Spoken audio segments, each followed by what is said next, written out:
What is going on, guys? Welcome back to another video. Today I'm reacting to things the British hate about Americanisms. I think there are a lot of things the British hate about Americans and Americanisms. Man, the way they talk, the way they talk about geography, the way they talk about history, the way they talk about themselves, blah blah, and the list goes on. But let's see from Amanda's perspective.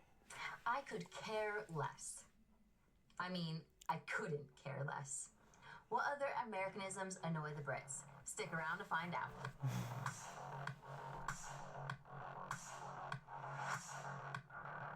Hey guys, it's Amanda. I'm an American living in the UK, so I post about my life and experiences living here, as well as weekly reactions requested by all of you. Now, I can't even begin to tell you how many times I've heard the words, Americans have butchered the English language, or Americans don't speak English. True. There are so many Americanisms that I've been told drive you all crazy, so that's what I'm going to talk about today. As always, I'm not saying that every single American uses these, or that every British person can't stand them.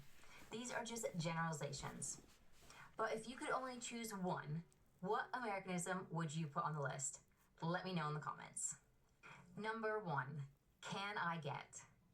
This one has come up a bit in the comments section in some of my previous videos. So many of you find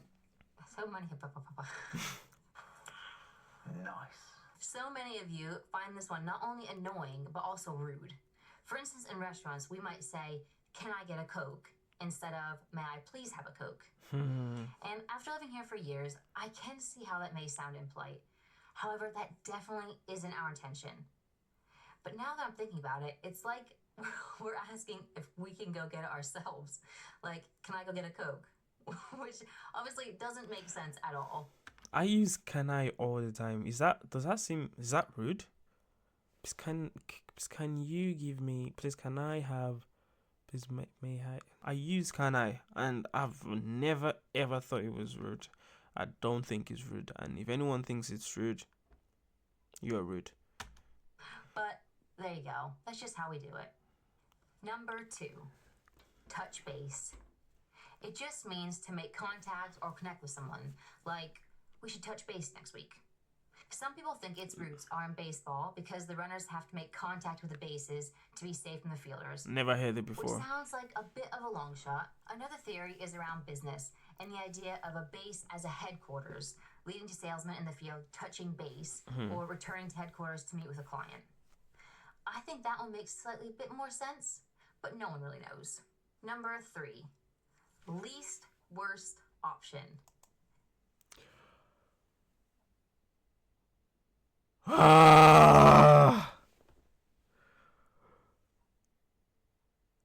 That is so annoying. That is so annoying. Anyway. Now, I think this one sounds really odd. I've never personally heard anybody use it, so I decided to do a little bit of research. And apparently, it's used by many English speakers, both in the US and the UK. However, it isn't grammatically correct, so you wouldn't use it in like a professional setting. I mean, yeah, I'll choose the least worst option. That just, I don't know. To me, that doesn't sound right. What are your thoughts? Let me know. Number 4, my bad. It's pretty much just apologizing or admitting that you made a mistake without actually saying you're sorry. Credit for the slang term was given to an NBA player, Manute Bol, in the 1980s because he made a bad pass. Instead of saying, "It's my fault," he said, "My bad." Is that true?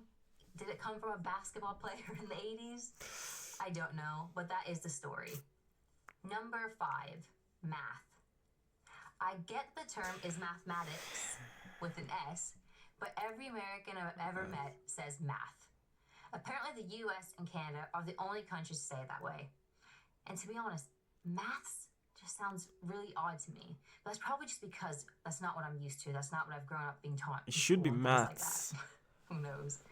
But speaking of math, or maths, another saying we use is, "you do the math," which just means you need to check the facts to reach your conclusion, which is usually glaringly obvious. Number 6, I could care less. I understand why this is annoying to a lot of people because, well, it doesn't make sense. it's grammatically incorrect. It should obviously be I Couldn't care less. Yeah. But because it's been confused for so long, both of them are now accepted. So if you take anything away from this video, it's this. Say something wrong long enough, and eventually it will be true. Well done. That's actually true. I think there's someone that said this, if you lie as much as whatever, it becomes the truth. Like, if you keep lying, it doesn't factually become the truth, but to many people, they see it as the truth because they've been told the same lie over and over again. Do you get? Yeah, that's what I'm trying to say. Number 7, season.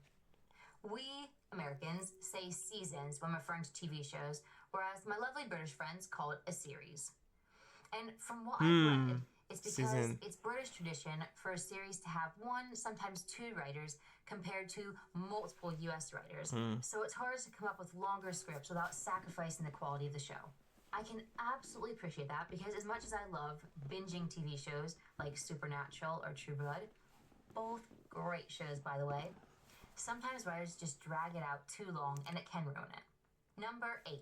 I mean, I use both terms to be honest. Season movies. I say season movies, season films, series. But I've used series a lot recently, so maybe because I moved to the UK, I guess, I don't know. I mean, I don't see the problem with it. Number 8. Awesome. I mean, I don't see the problem with it. It's a great word. It's like so totally awesome. It's awesome. To be fair, since moving here, I rarely use it. I know my family are always joking around with me because I say that's nice or that's lovely instead. I think no matter who you are or where you're living, there will be little phrases or terms that grate on you after a while. It would be interesting to flip it and do the Britishisms, if that's even a word, British phrases or words that annoy me. Maybe I'll save that for a future video. Yeah, save it. I'm sure there are some Americanisms that I've missed, so make sure you put them in the comments. And as always, if you haven't already, please subscribe to my channel, smash that like button if that's what you're into, and I'll see you in the next video. Okay, that was a very good video, never gonna lie. She's got a hell of a camera. That was good. I enjoyed it, and to be honest, awesome, I don't think icks me that much. I don't think it gives me the ick, but the least worst is just